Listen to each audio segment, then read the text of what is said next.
works, he's not very intelligent and undoubtedly remains damaged by the early death of his mother, Diana. And he very foolishly blames the media for her, in his words, which is complete nonsense. But I think he loved the adulation. He loved it when he was being praised, especially when he was a soldier. But then he became criticized, firstly because he became drunk in public. The whole description she does of the Portland hospital, the birth, that was completely fabricated. We all know. Harry and Meghan Markle's surrogacy scandal has entered the mainstream media domain. Tom, do you think Harry and Meghan are fast learning what they signed away when they took this Netflix big moolah? And I would say they signed away their credibility and their dignity. Well, that's our view, but it's not theirs. They need the money, and they need it now more than ever because they've got no other source of income. So I think they're just stuck with the devil now. They're tied to Netflix, they're tied to their book, and all the criticism they're going to take means nothing because that's the only way they can earn their money. But if she hasn't had the children herself or Harry hadn't been involved, then they can't be in the royal line. They have to have royal blood, those little ones. Without that, there's no chance of them becoming a member of the royal family. No, I choose people who don't want to be written about on the whole, whose lives are shrouded in mystery. And they want to hide their secrets. And I just love digging away to find out what they don't want us to know. People think her kids are fake. They think they're AI. Absolutely. What we're really now seeing is that both of them, having posed as the victim for so long, are really the aggressors. Had you hoped your children, Archie and Lilibet, would have had that you think they won't be able to now with this decision? Well, for a start, the only time that I've come back to the UK is sadly for funerals or court cases. In this case, about whether you think the birth was real, whether you think there was a surrogate, whether you think Meghan was wearing a moon bum, the fact is Harry and Meghan lied. Buckingham Palace lied on their behalf. There was a complete cover-up over the birth of Prince Archie. Meghan, the Duchess of Sussex, is marking her daughter Lilibet's 4th birthday by sharing some personal photographs. A rare sighting of a little girl seen in this picture with her father, Prince Harry, and now her mom. The child's face is partially covered as a royal couple is known to fiercely guard the privacy of their 2 children. On Instagram, Meghan wrote, "Happy birthday to our beautiful girl. 4 years ago today, she came into our lives and the day is brighter and better because of it." It was a dreadful thing to do and actually completely wrong. He is quite hard and harsh. Prince Harry and Meghan Markle once believed they could shield their children from public scrutiny. But now, the very secrecy meant to protect Archie and Lilibet may be tearing everything apart. Explosive claims attributed to royal biographer Tom Bower have reignited intense speculation, raising unsettling questions about bloodlines, legitimacy, and what the palace may be refusing to address. From deafening royal silence to growing public calls for transparency, the pressure is reaching a breaking point. Stay until the end because this may be one of the most controversial royal scandals yet. That has always been her motive. She's money obsessed and always has been. And that is why she married Prince Harry. A great surprise and disappointment was to discover that Prince Harry had very little money. She imagined he'd be worth hundreds of millions, if not billions. And she's having to make up for it now. I can't see a world in which I would be bringing my wife and children back to the UK at this point. And the things that they're going to miss is, well, everything. You know, I love my country. I always have done. Despite what some people in that country have done. So, you know, I miss the UK. I miss parts of the UK. Of course I do. The conversation, I'm told and I believe, was very early on in their relationship when Harry is bowled over by Meghan, is desperately in love, and already is talking about marriage. But long before their engagement is even announced, let alone they're married and she's pregnant. And he's sitting in Clarence's house with then Prince Charles and Camilla. And Camilla just laughingly says, well, any child you'll have will probably have brown skin and ginger hair. The Queen and the Duke Yes, and we just bumped into the Duke as we were walking by, which was so nice. So it'll be a nice moment to introduce the baby to more family, and my mom's with us as well. So it's been a really, here we go. another great grandchild. Prince Harry and Meghan Markle are back in the spotlight, but this time, it isn't about palace feuds or Netflix deals. It's about their children. A new wave of claims linked to Tom Bower has sparked fierce debate online, with critics questioning long-standing inconsistencies surrounding Archie and Lilibet. Supporters of these theories argue this isn't random internet gossip, but a pattern years in the making. Now, the couple who vowed to protect their children from public harm are watching those same children become the center of their most serious controversy yet. That's why I think, I think Tina is a great journalist, and perhaps she has inside information. I don't see how the Sussexes can give up both the Netflix and the book deal. They won't be living in a Montecito cottage. They're more likely living somewhere in downtown LA, in a little hovel. That's their problem. They're stuck now. But, the truth is about them. Then he wore a Nazi uniform at a party. Then he was wearing absolutely nothing in the nude at the party in Las Vegas. And he couldn't cope with the criticism because, in his view, he is a target.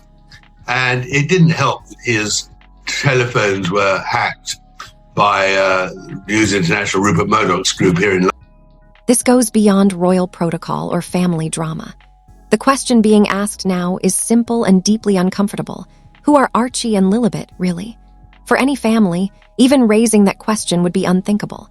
But for Prince Harry and Meghan Markle, where image, branding, and narrative control define every move, the scrutiny cuts far deeper. Claims suggest that what was presented as a private medical decision may have concealed a much larger truth. And in the world of monarchy, bloodline and legitimacy aren't symbolic, they're everything. If these allegations gain traction, this won't just be another scandal. It could strike at the very core of the royal institution itself. That she never intended to go to the Portland hospital. She intended to have the baby at home. We know that they deceived the public about the birth data and time of the whole event. So, and also, even it goes down to the lawyer. The lawyer saying that in that statement, when they have that long attack on the Mail, which is astonishing, that Meghan, we know she lied in her statement. And that brings us to Prince Harry. Once seen as the fun, rebellious royal, he's now become relentless tabloid material turned into memes and mocked as either unaware or complicit.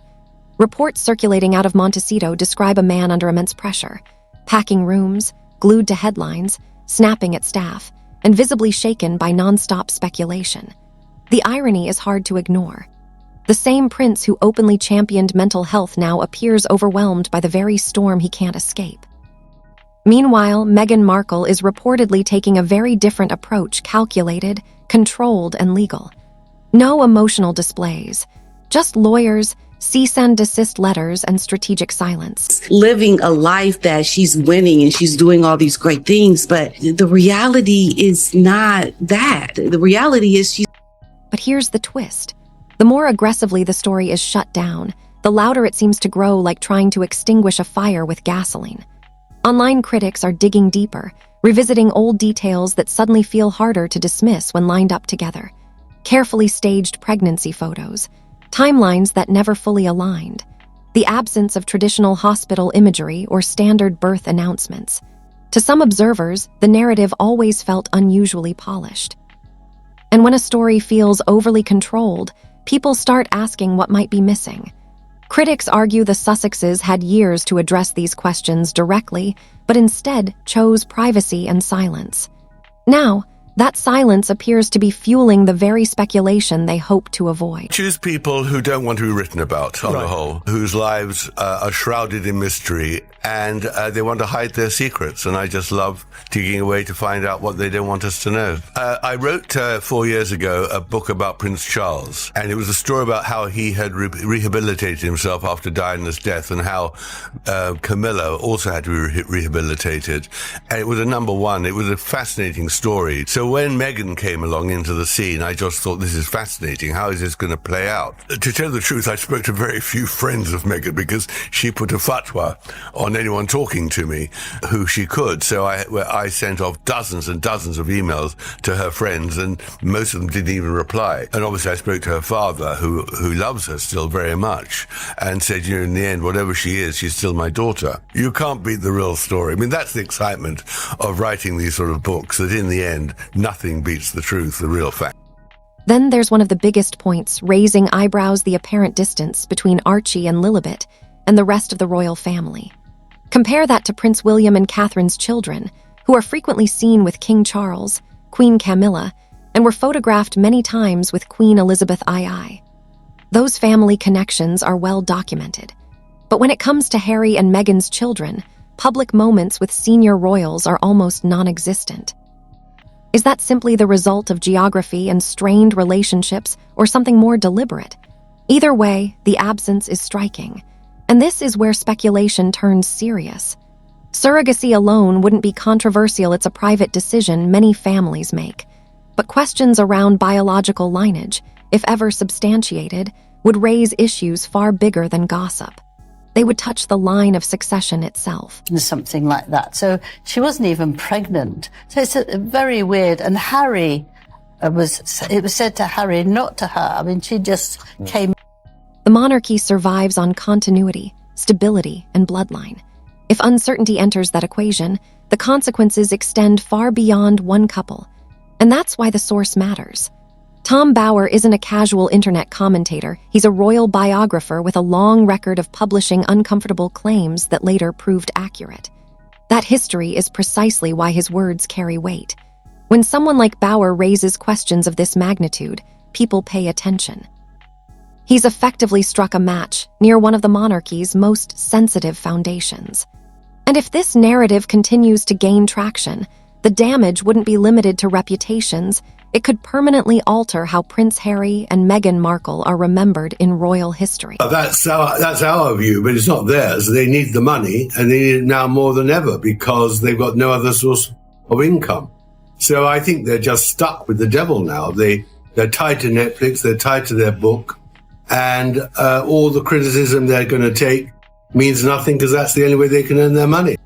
And then there's the silence.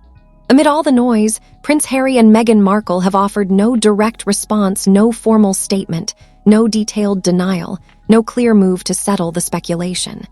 And silence doesn't calm a storm. It intensifies it. Every unanswered question fuels another theory. Every day without clarity amplifies public pressure.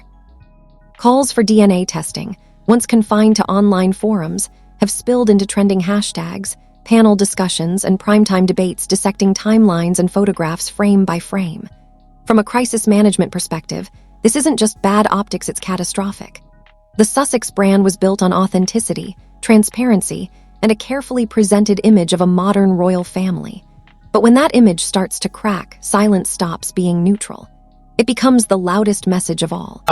Well, look, Radar Online, in fairness, they do quote you and say Royal Author Lady Colin Campbell recently challenged the conspiracy of silence and misinformation surrounding both top.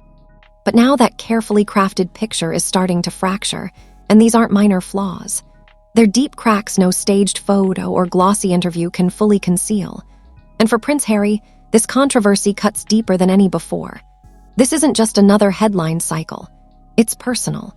Fatherhood has long been presented as his anchor, his redemption, his shield, and the reason he's given for nearly every major decision since stepping away from royal life. Meghan is using everything for publicity and not really truly there. We know how she treats her family. From the Oprah interview to the documentary series, Harry has repeated one message again and again. Becoming a father saved him. It grounded him. It gave his life meaning. But now critics are attacking the very foundation of that narrative. The speculation being raised doesn't just challenge an image, it strikes at identity itself. Because if the story he's built around fatherhood is questioned, the damage goes far beyond reputation. Extraordinary reporting in your book on what this was likely based on and how it doesn't match up to what Meghan said. Here's the clip, Sussexes, from the Oprah interview. This is a brutal moment not just for Harry's public image. but for how he's perceived as a person. Remember, this is the man forever etched into history as the grieving child walking behind Princess Diana's coffin, a symbol of trauma, resilience, and survival. Now, critics frame him in two harsh ways, either as a passive figure, unaware and misled, or as an active participant in what some describe as deliberate secrecy. Neither narrative offers redemption. One paints him as powerless, the other as calculating, and both leave him stripped of control over the most personal story of all his own family. Well, of course, that was brilliant of you to bring that clip up, because the body language just showed her discomfort as she dug deeper into her own hole. I mean, the truth is this, that there are two truths. The first truth is that the conversation, I'm told and I believe, was very early on in their relationship when Harry is bowled over by Meghan, is desperately in love, and already is talking about marriage. Reports circulating from Montecito describe an atmosphere that's tense and increasingly unstable. Sources claim Harry has become fixated on the coverage, monitoring headlines, gossip columns, and online commentary nonstop. Every photo, every timeline, every allegation is dissected in real time, and critics say the constant scrutiny is taking a visible toll. What would your mom feel about your relationship with your brother now? I think she would be sad. I think she'd be looking at it long term, to know that there are certain things that we need to go through to be able to heal the relationship. I have felt the presence of my mum more so in the last 2 years than I have in the last 30. Friends and commentators suggest he appears increasingly overwhelmed, restless, exhausted, and visibly anxious. And critics keep pointing out the irony. Harry positioned himself as a leading voice on mental health, openly advocating therapy and emotional honesty. Yet now, they argue, he seems trapped in the very spiral he once warned others about, unable to step away from the noise consuming him.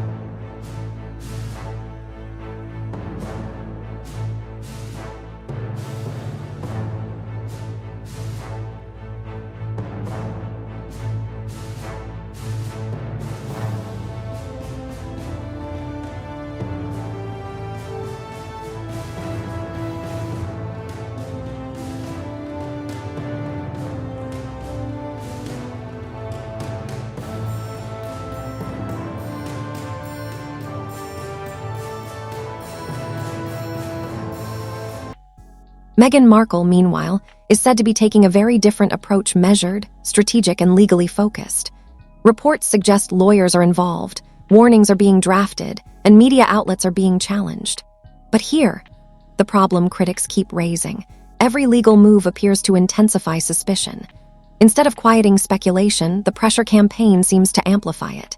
To skeptics, the question becomes unavoidable: if there's nothing to hide, why respond with force rather than clarity? Time being, it's impossible for me to take my family back to the UK safely. You're obviously very deeply affected by this. What memories, experiences had you hoped your children, Archie and Lilibet, would have had that you think they won't be able to now with this decision? And then there's the palace. The silence from senior royals has been striking. No public messages from King Charles. No visible family moments. No familiar gestures that typically surround royal grandchildren. When compared to the public presence of Prince William and Catherine's children, who are consistently seen, acknowledged, and embraced, the contrast is impossible to ignore. And that silence has fueled one final, unsettling question. Is this simply distance born of strained relationships, or did the royal family quietly step back for a reason? This crisis won't die down until the irrefutable truth comes out. A new theory gaining traction suggests this distance isn't punishment at all, it's protection. Not for Harry and Meghan, but for the monarchy itself. Some observers believe the palace deliberately kept their distance from Archie and Lilibet to shield the institution from a controversy they feared could one day erupt. And now, with claims resurfacing and scrutiny intensifying, critics argue the palace may simply be waiting to see whether Harry and Meghan address the questions directly or allow the pressure to break them. If that's true, this stops being tabloid drama and becomes something far more serious. a royal reckoning. Thank you.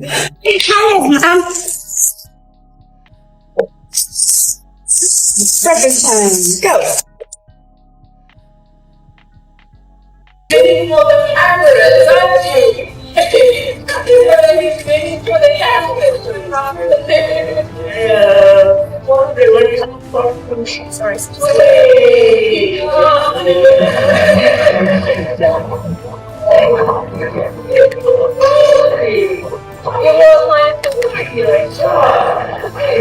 This has moved far beyond curiosity.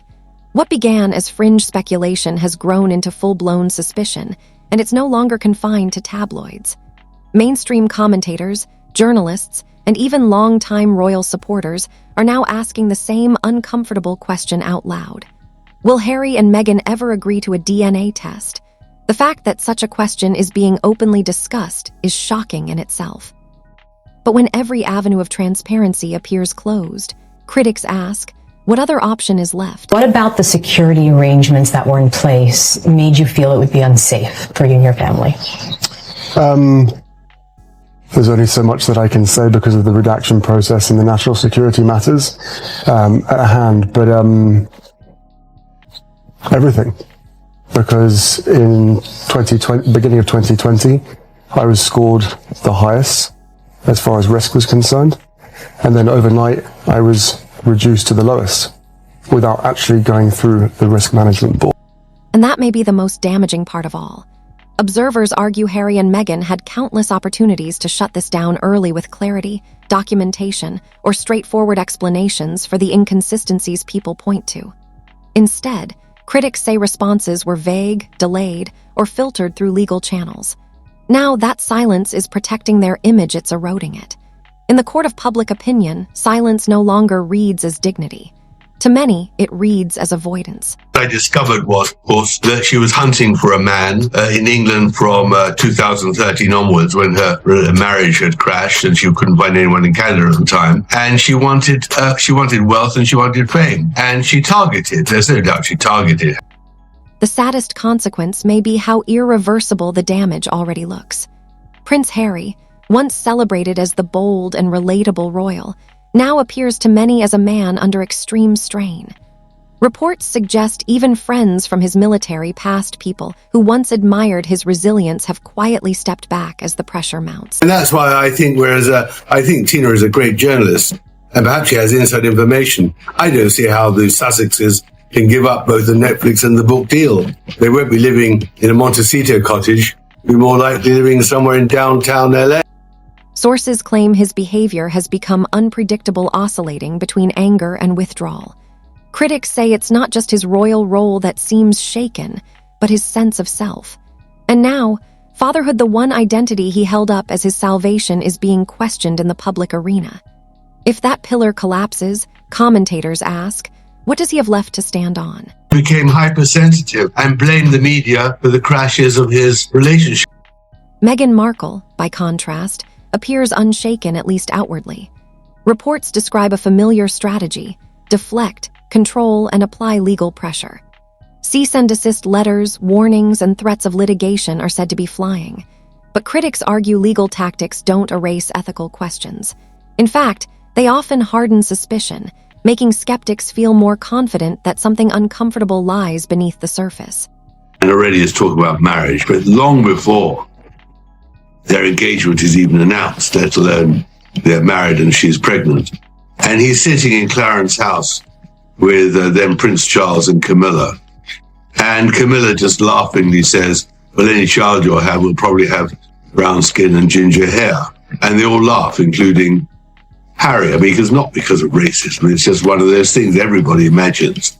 When somebody is pregnant close to you, you wonder what the child will look like. But it was not said as anything other than a concern. That's what Meghan claimed, that it was a concern about how dark the baby. And the public hasn't forgotten. Viewers remember the polished documentaries, the carefully curated images, and the speeches about honesty, healing, and breaking generational trauma. So when that same couple now resists transparency on something as fundamental as their children's origins, critics see a glaring contradiction. To them, it feels less like authenticity and more like branding. Meanwhile, the royal family remains conspicuously silent. No public defense, no visible support. It's as if the institution has quietly stepped away, leaving Harry and Meghan alone in the storm. With either Archie or Lily, and it needs to happen. They need to prove that those children, Meghan and Harry, are not entitled to privacy in this matter. And their privacy is trumped by our right to know that no bastard is going to sit on the throne of this country. All Harry and Meghan need to do is prove to us that she popped those babies out. And that's all they need to do. And if they don't, it is unfair on the children. It's also unfair on the royal family. Insiders claim King Charles was advised to keep his distance because even a small gesture of support could become explosive if the rumors ever gained credibility. That silence speaks volumes. Behind closed doors, commentators say contingency discussions are growing louder. Legal exposure, succession implications, political fallout. Questions once considered unthinkable are reportedly being examined. If Archie and Lilibet were not born in accordance with royal conventions, what would that mean for titles, for succession, for their future status? The palace offers no answers, but the mere fact these questions are being discussed shows how serious the situation has become. Like, why lie? It was just so truly bizarre. What's clear now is this: the Sussex fairy tale is unraveling. The story of a prince and his modern duchess forging a new path is collapsing under the weight of secrecy. And the longer clarity is avoided, the heavier the fallout becomes. Ultimately, many believe it may come down to a single decision: address the speculation directly or don't. Meghan, can you tell us what it's like becoming a new mum and tell us a little bit about baby Sussex, as we're calling it?